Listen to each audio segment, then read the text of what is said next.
Welcome to Sinsoft studio. This is Hal Chandio. So अॼु जेको next video आहे उहो असांजो VB.NET जो जेको असां पहिरियों लेक्चर कयोसीं उहो लेक्चर हुयो बेसिक ते इंट्रोडक्शन ते। हाणे असां कोडिंग वधीक सिखंदासीं, वधीक असां कमु वधायूं था VB.NET जे कोर्स खे। हे जो विजुअल स्टूडियो आहे, लेट्स सी उन में असांजूं कहिड़ियूं शयूं अचनि थियूं, असांजी कोडिंग असां सिखंदासीं।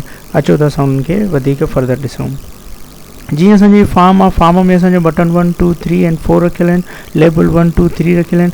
हिन सभिनि जो बैक कलर ऐं हुनजा टेक्स्ट ऐं जेके मथां लेबल्स आहिनि इहे असांजा नाला चेंज करणु चाहियूं असां करे सघूं था। असां प्रॉपर्टीज़ मां चेंज करे सघूं था। जीअं फार्म आहे, फार्म जो असां हितां जेको बि नेम हूंदो उहो असां चेंज करे सघूं था। जीअं फॉर एग्ज़ाम्पल असां विंडो रखियोसीं, हीअ विंडो ॾिसो हितां असां चेंज करे सघंदासीं। सेम तरीक़े सां हर हिक जी पंहिंजी टेक्स्ट में असां प्रॉपर्टी में में जिते बि ॾिसंदासीं टेक्स्ट उते असां टेक्स्ट में हुनजो नालो चेंज कंदासीं। असां हिनखे हितां बि चेंज करे सघूं था, प्लस में कोडिंग मां बि करे सघूं था। लेट्स सी असां सभ खां पहिरियां हिन जा नेम जेके आहिनि उहे असां चेंज कयूं था। हिन जो नेम असां ॾियूं था, जीअं हिन जो हिन जा कलर्स वग़ैरह चेंज करणु चाहियूं असां करे सघूं था। हिन ते पहिरें ते क्लिक कंदासीं, यानी कि कलर 1 असां जस्ट क्लिक कंदासीं। हीअ असांजो नेक्स्ट कलर 2 असां हिन ते क्लिक कंदासीं, कलर 3 यानी कि टे कलर्स आहिनि हुनजा असां चेंज करे सघंदा आहियूं। चौथों हूंदो असांजो जेको कैप्शन हुनजो असां चेंज करे सघंदासीं डायरेक्टली, यानी कि नाला हिन जा जेके बि असां जीअं लेबल 1 या 2 असां पंहिंजी मर्ज़ी सां हुननि खे चेंज कयूं। सो लेट्स सी असां सभ खां पहिरियां हिन जा कलर चेंज कयूं। डबल क्लिक कंदासीं, कोड ते अची वेंदासीं त असां छा कंदासीं, पहिरियों फार्म जो कलर, फार्म जो मी डॉट बैक कलर लिखंदासीं, इज़िकल लिखंदासीं। जेको बि कलर ॾियणु चाहियूं असां ॾेई सघूं था। फॉर एग्ज़ाम्पल असां हीअ था ॾियूं चॉकलेट, डबल क्लिक कयोसीं।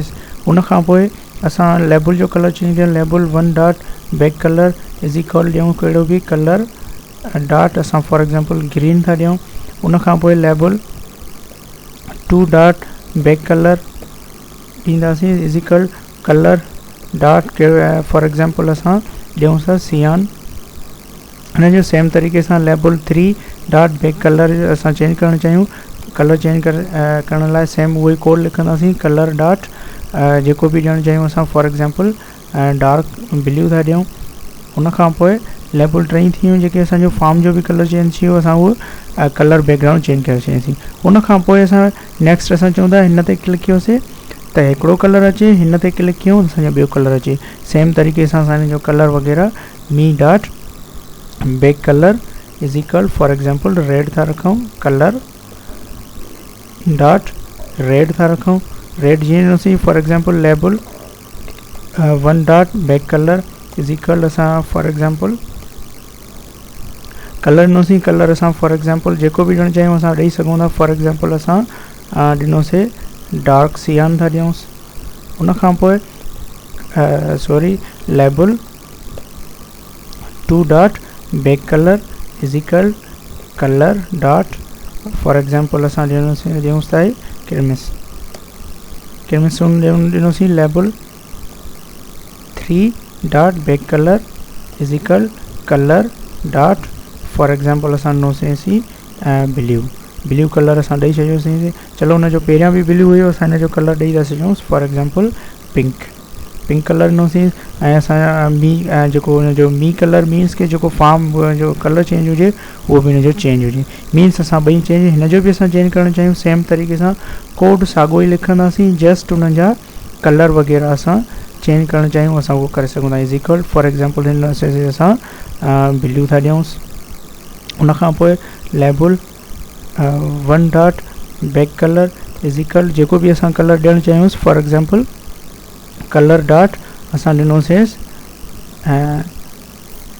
बीक था ॾियूंसि। उन खां पोइ label 2 dot back colour is equal for example हुनजो जेको बि असां चेंज करणु चाहियूं असां ॾियूंसि था grey sorry colour dot grey ॾिनोसीं। Label 3 dot back colour is equal colour dot जेको बि असां कलर खणंदासीं फॉर एग्ज़ाम्पल असां ब्राउन था खणूं, ब्राउन ॾिनोसीं। इहे असांजा सभिनि जा कलर्स वग़ैरह चेंज कयासीं, यानी कि हर हिकु जिन ते बि क्लिक कंदासीं हुनजो कलर चेंज थींदो।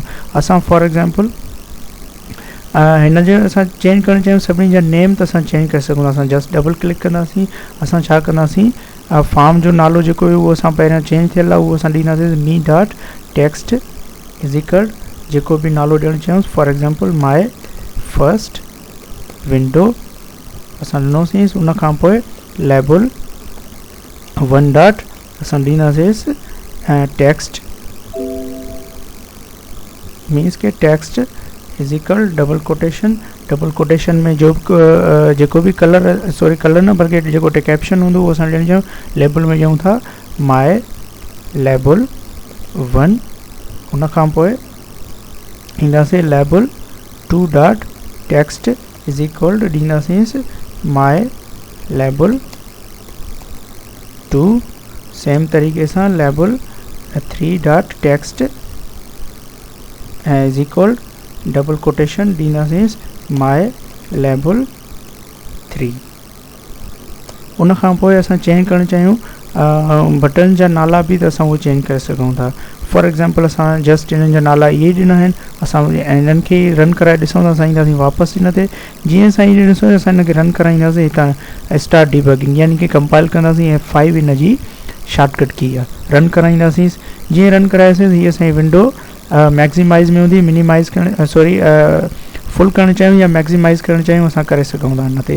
पोइ असां जस्ट क्लिक कंदासीं, ॾिसो कलर्स हुननि सभिनी जा चेंज आहे, सेकंड कलर ही थर्ड कलर। असां जॾहिं हिन ते क्लिक कंदासीं हिन जा नेम जेके बि हूंदा उहे चेंज थींदा, ॾिसो चेंज थी विया। असां सम्झूं हिननि जा बि कलर फर्स्ट कलर लिखियलु हुजे, थर्ड कलर हुजे, असां चेंज करणु चाहियूं हिन ते असां चेंज करे सघूं था। ॾिसो कलर वग़ैरह जेको बि ॾियणु चाहियूं असां उहो ॾेई सघूं था असांजी मर्ज़ी सां। फॉर एग्ज़ाम्पल असां बटन जा बि टेक्स्ट नाला चेंज करणु चाहियूं उहो असां करे सघूं था। असां जस्ट छा कंदासीं डबल क्लिक, उन खां पोइ बटन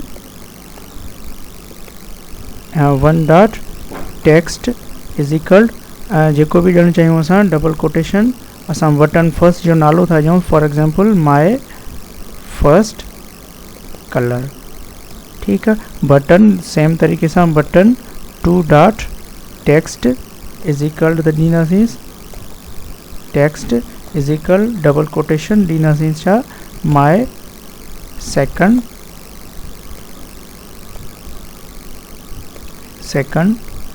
कलर। उन खां पोइ button 3 dot text is equal double quotation ॾींदासीं छा माई थर्ड कलर। सेम तरीक़े सां असांजा ही कलर जेके बि हूंदा उहे चेंज थींदा। उन खां पोइ असां छा कंदासीं रन कराईंदासीं, इन ते जस्ट क्लिक कंदासीं, असांजो उहो जेको बि वर्क कयोसीं उहो असांजो फर्दर थींदो। ॾिसो ही कलर हिन ते चेंज, हिन ते चेंज, हिन ते चेंज। असां जीअं हिन ते क्लिक कंदासीं सभिनि जा कलर्स ॾिसो my first colour, my second colour, my third colour. इन खां मुराद ई त असां बेसिक कमु जेको बि हुयो उहो असां हिन में सिखियोसीं त जेके असां कलर्स वग़ैरह या कोडिंग बेसिक असां कीअं करे सघूं था, कलर्स जी या उन्हनि जो नाला चेंज करणु चाहियूं उहो असां कीअं करे सघूं था। होप त तव्हांखे सुठे तरीक़े सां सम्झ में आयो हूंदो विज़ुअल बेसिक .NET जो यानी या असां चई सघूं था विज़ुअल स्टूडियो जो। अगरि असांजो वीडियो तव्हांखे पसंदि आयो हुजे प्लीज़ शेयर ऐं लाइक कजो। Thank U.